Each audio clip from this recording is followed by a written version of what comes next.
The Nechako White Sturgeon Conservation Center in Vanderhoof, also called the hatchery, raises young sturgeon to be released into the Nechako River.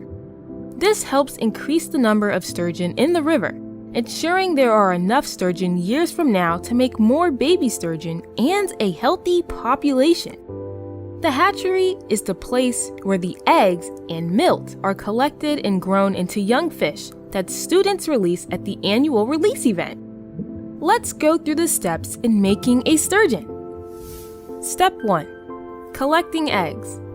Hatchery staff head out in special jet boat in the spring to catch as many as 8 females and 12 male mature sturgeon from the river. While on the boat, staff use special cameras to see inside the female fish to check if their eggs are ready to spawn. If they are, the females are brought back to the hatchery. Staff collect the eggs in milt and mix them together to fertilize the eggs. The fertilized eggs are put into special tubes called incubators to start growing. The eggs don't need any food because the developing fish feeds on the yolk from the egg. Step 2. Eggs hatching.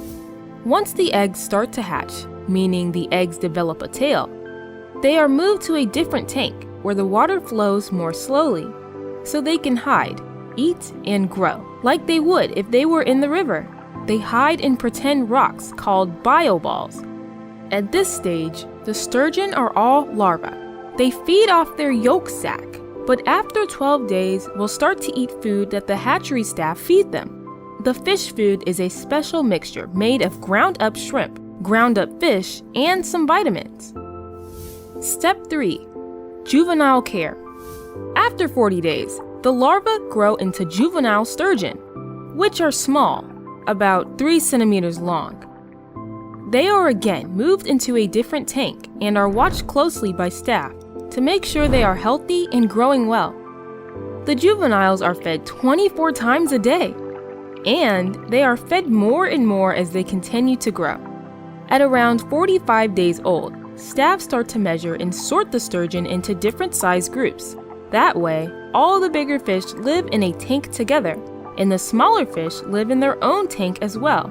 This reduces the amount of competition between big and small fish so that they all grow better. Step 4. Growth stages.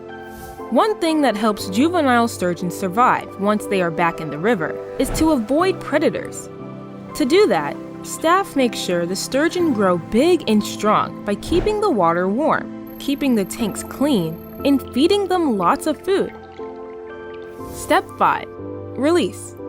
In total, these sturgeon will spend 2 winters in the hatchery before they are ready to be released into the river in the spring.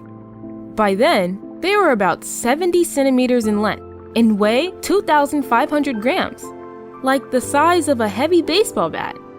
They have grown so much in 2 years. Before they are released, staff weigh, measure, and tag each fish. The tag has a unique number so that in the future, if the fish is caught in the river, they'll know where it came from. Then, the staff get help from students like you to release the fish into the Nechako River. This is the best day of the year. Step 6. Goal. The young sturgeon are now free to explore the entire Nechako River. The goal is for these hatchery-raised sturgeon to survive to adult age, so they'll be able to continue the population forward into the future without our help. It takes a sturgeon 20 to 40 years before it'll spawn for the first time, and that is a long time to wait. You'll be adults by then. It is important for people to continue to help sturgeon by protecting their habitat and protecting their food. For more information, to watch other videos, and learn more about sturgeon conservation and the Nechako River watershed, go to www.nechakowhitesturgeon.org and click on the education link.